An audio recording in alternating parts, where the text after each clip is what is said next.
കേരളത്തിലെ വിദ്യാഭ്യാസ സ്ഥാപനങ്ങളിലെ ഏപ്രിൽ മെയ് മാസത്തിലെ വേനൽ അവധിയിൽ ചില ക്രമീകരണങ്ങൾ നടത്തുന്നതുമായി ബന്ധപ്പെട്ട ചർച്ചകൾ സജീവമായി നടക്കുന്നുണ്ട്.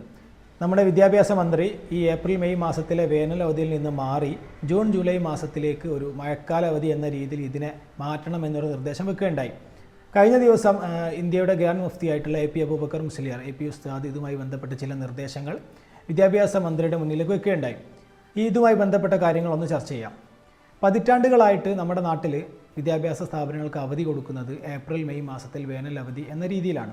ആ മാസങ്ങളിൽ ചൂട് വളരെ അധികമായിരിക്കും.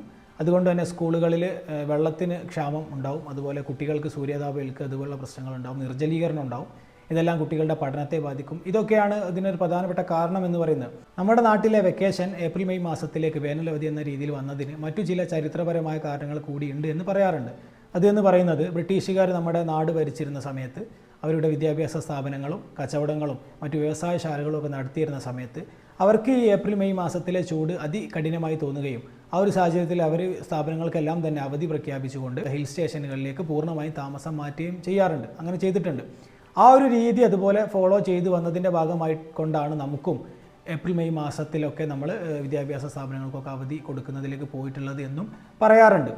ഈ രണ്ട് സാഹചര്യങ്ങളിലും നമ്മൾ വേനലവധി ഈ ഒരു മാസത്തിലേക്ക് ആക്കാനുണ്ടായിട്ടുള്ള കാരണം എന്ന് പറയുന്നത് ചൂട് തന്നെയാണ്. ആ ഒരു ഏപ്രിൽ മെയ് മാസത്തിലുണ്ടാകുന്ന അതികഠിനമായ ചൂട്, അതുപോലെ അതുമായി ബന്ധപ്പെട്ടുണ്ടായേക്കാവുന്ന ശാരീരികവും മാനസികവുമായിട്ടുള്ള പ്രയാസങ്ങൾ തന്നെയാണ് ഇതിൻ്റെ ഒരു റീസൺ എന്ന് പറയുന്നത്. എന്നാൽ ഇപ്പോൾ നമ്മൾ ഈ ഒരു ഏപ്രിൽ മെയ് മാസത്തിലെ വേനൽക്കാല അവധി മാറി മഴക്കാല അവധിയിലേക്ക് പോകണം എന്ന് പറയാൻ ഇടയാക്കിയ സാഹചര്യം എന്ന് പറയുന്നത് ഏപ്രിൽ മെയ് മാസത്തിലെ ചൂടിന് കുറവുള്ളത് കൊണ്ടല്ല. പകരം ജൂൺ ജൂലൈ മാസത്തിൽ നമ്മൾ അനുഭവിക്കുന്ന അതികഠിനമായ മഴ, അതുമായി ബന്ധപ്പെട്ടുണ്ടാകുന്ന മഴക്കാല കെടുതികൾ, പ്രകൃതി ദുരന്തങ്ങൾ, രോഗങ്ങൾ, ഇതൊക്കെയാണ് ഒരു പ്രശ്നമായിട്ട് വരുന്നത്. ഇത് നമ്മുടെ വിദ്യാഭ്യാസ മേഖലയും അതുപോലെ ആരോഗ്യ മേഖലയും ഒക്കെ വല്ലാണ്ട് പിടിച്ച് കുലുക്കിയിട്ടുണ്ട്. ഈ ഒരു സാഹചര്യത്തിലാണ് നമുക്ക് ഈ ഒരു അവധിയുടെ കാര്യത്തിൽ ഒരു ചർച്ച വേണമെന്ന് പറയുന്നത്. കഴിഞ്ഞ ഒരു 5 വർഷക്കാലത്തെ ജൂൺ ജൂലൈ മാസത്തിലെ അന്തരീക്ഷം, കാലാവസ്ഥ എന്ന് പറയുന്നത് മഴക്കാലം നമ്മുടെ സ്കൂളുകളുടെ പ്രവർത്തനത്തെ ബാധിക്കുന്നുണ്ട്. സ്കൂളുകളുടെ പ്രവർത്തനത്തെ പല രീതിയിൽ ബാധിക്കുന്നുണ്ട് എന്ന് വേണം പറയാൻ. വീട്ടിൽ നിന്ന് സ്കൂളിലേക്കും തിരിച്ച് സ്കൂളിൽ നിന്ന് വീട്ടിലേക്കും വരുന്ന കുട്ടികൾ ചിലപ്പോൾ നടന്നാവും പോവുക, അല്ലെങ്കിൽ മറ്റു വാഹനങ്ങളിലൊക്കെ ആയിരിക്കും. എന്തു തന്നെ ആയാലും മഴക്കാലങ്ങളിൽ വിവിധ കാരണങ്ങളാൽ റോഡിൽ ഉണ്ടാകുന്ന അപകടങ്ങളുടെ എണ്ണം എന്ന് പറയുന്നത് വളരെ കൂടുതലാണ്. പലപ്പോഴും ഇതിൽ കൂടുതലും ഇരയാക്കപ്പെടുന്നത് കുട്ടികളുമാണ്. കുട്ടികൾക്ക് വലിയ രീതിയിൽ അപകടങ്ങൾ ഉണ്ടാകുന്നു, പരിക്കുകൾ സംഭവിക്കുന്നു, മരണം വരെ സംഭവിക്കാറുണ്ട്. ഇതാണ് ഒരു പ്രശ്നമായിട്ടുള്ളത്. മറ്റൊന്നാണ് പ്രകൃതി ദുരന്തങ്ങൾ. നമുക്കറിയാം, കഴിഞ്ഞ കുറച്ച് വർഷങ്ങളായിട്ട് നമ്മുടെ നാട്ടിൽ പ്രകൃതി ദുരന്തങ്ങളുടെ എണ്ണം ഇങ്ങനെ ക്രമാതീതമായി വർദ്ധിച്ചു വരുന്നൊരു സാഹചര്യമുണ്ട്. ഉരുൾപൊട്ടൽ, മണ്ണിടിച്ചിൽ, വെള്ളക്കെട്ടുകൾ, വെള്ളപ്പൊക്കം, അതുപോലെ ജലസ്രോതസ്സിലൊക്കെ ഉണ്ടാകുന്ന അനിയന്ത്രിതമായിട്ടുള്ള ഒഴുക്ക്, ഇവയെല്ലാം തന്നെ കുട്ടികൾക്ക് ജീവഹാനി വരെ സംഭവിക്കുന്ന സാഹചര്യത്തിലേക്ക് വരാറുണ്ട്. മറ്റൊരു പ്രധാനപ്പെട്ട റീസൺ എന്ന് പറയുന്നത് മഴക്കാല രോഗങ്ങളാണ്. ഓരോ വർഷം കഴിയുന്തോറും നമുക്ക് കേട്ടുപരിചയം പോലും ഇല്ലാത്ത പുതിയ പുതിയ രോഗങ്ങൾ, പകർച്ചവ്യാധികൾ ഉണ്ടാവുന്നു. ഈ മഴക്കാലം എന്ന് പറയുന്നത് ഈച്ച, കൊതുക് പോലെയുള്ള രോഗം പകർത്തുന്ന ജീവികൾക്ക് വളരെ അനുകൂലമായൊരു സാഹചര്യമാണ്. അതുകൊണ്ട് തന്നെ പെട്ടെന്ന് രോഗങ്ങൾ പിടിപെടുന്നു. അതുപോലെ കുട്ടികൾ, സ്കൂൾ എന്ന് പറയുന്നത് ഒരുപാട് കുട്ടികൾ വന്നു ചേരുന്നൊരു സ്ഥലമാണ്. അതുകൊണ്ട് തന്നെ ഈ പകർച്ചവ്യാധികൾ പെട്ടെന്ന് തന്നെ വ്യാപിക്കാനുള്ള ഒരു ഇടമായിട്ട് ഈ സ്കൂളുകൾ മാറുന്ന ഒരു സാഹചര്യം കൂടി ഈ മഴക്കാലങ്ങളിലുണ്ട്. മാത്രവുമല്ല, ജൂൺ ജൂലൈ മാസങ്ങളിൽ സ്കൂളുകളിൽ, ക്ലാസ്സുകളിൽ കുട്ടികളുടെ അറ്റൻഡൻസ് എന്ന് പറയുന്നത് വളരെ കുറവായിരിക്കും. വിവിധങ്ങളായ കാരണങ്ങളാൽ കുട്ടികൾ ലീവ് എടുക്കുന്ന സാഹചര്യങ്ങൾ ഉണ്ടാവുന്നു.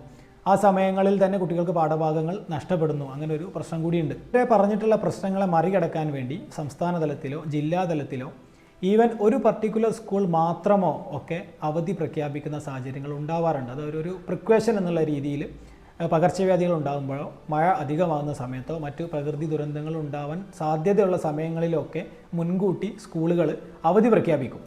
ഈ അവധി ചിലപ്പോൾ ഒരു സ്കൂളായിരിക്കും പ്രഖ്യാപിക്കുന്നത്, അല്ലെങ്കിൽ ഒരു പഞ്ചായത്ത് തലത്തിലായിരിക്കും, അല്ലെങ്കിൽ ജില്ലാ തലത്തിലായിരിക്കും. അങ്ങനെ സംസ്ഥാന തലങ്ങളിൽ വരെയൊക്കെ അവധികൾ പ്രഖ്യാപിക്കുന്ന സാഹചര്യങ്ങൾ ഉണ്ടാവാറുണ്ട്. ഇത് പലപ്പോഴും ഒരു മുൻകരുതലാണ്. മുൻകൂട്ടി നമ്മൾ അവധികൾ പ്രഖ്യാപിക്കുന്നു. ഇത് കൂടാതെ തന്നെ ഒരു വർഷം നിരവധി അവധികൾ, കലണ്ടർ അവധികൾ എന്ന് നമ്മൾ പറയുന്ന കലണ്ടറിൽ ചുവപ്പക്ഷരങ്ങളുള്ള അവധികൾ ഒരുപാടുണ്ട്. അതിന് പുറമെയാണ് ഇത് രീതിയിലുള്ള അൺപ്രഡിക്റ്റബിൾ ആയിട്ടുള്ള സാഹചര്യങ്ങളിൽ നമുക്ക് അവധികൾ കൊടുക്കേണ്ടി വരുന്നത്. ഇത്തരത്തിൽ ജൂൺ ജൂലൈ മാസത്തിൽ പെട്ടെന്നുണ്ടാകുന്ന അവധികളുടെ എണ്ണം, ഒരു മുൻകരുതൽ എന്ന രീതിയിൽ കൊടുക്കുന്ന അവധികളുടെ എണ്ണം എന്ന് പറയുന്നത് ഒരുപാട് കൂടുതലാണ്. കഴിഞ്ഞ കുറച്ച് വർഷങ്ങളായിട്ട് ഇങ്ങനെ കൂടി വരുന്നൊരു സാഹചര്യമുണ്ട്. ഇത് സ്കൂളുകളുടെ പ്രവർത്തനത്തെ ബാധിക്കുന്നുണ്ട്. ഒരു വർഷം ഇത്ര എണ്ണം പ്രവൃത്തി ദിവസങ്ങൾ തികക്കണമെന്നും അതിൽ കൃത്യമായ ഇടവേളകളിൽ പരീക്ഷകൾ നടത്തണം. അതുപോലെ പരീക്ഷകൾക്ക് വേണ്ടി സമയബന്ധിതമായിക്കൊണ്ട് പാഠഭാഗങ്ങളെല്ലാം പഠിപ്പിച്ച് തീരുന്ന ഒരു സാഹചര്യമൊക്കെ ഉണ്ടാവണം.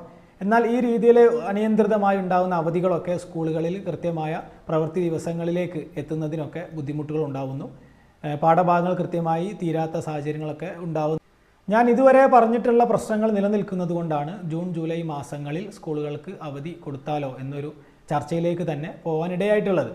എന്നാൽ ഏപ്രിൽ മെയ് മാസങ്ങളിൽ സ്കൂളുകൾ പ്രവർത്തിക്കുന്നത് കൊണ്ട് തന്നെ അതിൻ്റേതായിട്ടുള്ള ബുദ്ധിമുട്ടുകളുമുണ്ട്.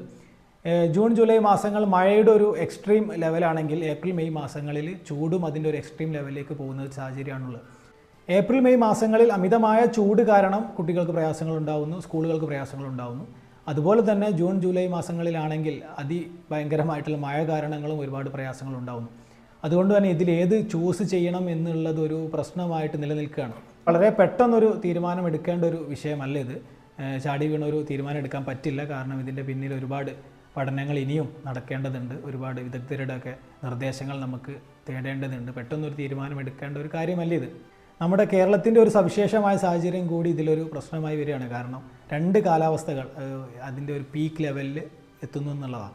ഏപ്രിൽ മെയ് മാസങ്ങളിൽ വേനൽ അതിൻ്റെ ഒരു എക്സ്ട്രീം ലെവലിലാണെങ്കിൽ പിന്നെ തുടർന്നുള്ള ജൂൺ ജൂലൈ മാസങ്ങളിൽ മഴ അതിൻ്റെ ഒരു പീക്ക് ലെവലിലേക്ക് പോകുന്നു. അതുകൊണ്ട് തന്നെ രണ്ട് സാഹചര്യങ്ങളിലും അതിൻ്റേതായ പ്രയാസങ്ങളും ബുദ്ധിമുട്ടുകളും ഒക്കെ തന്നെയുണ്ട്.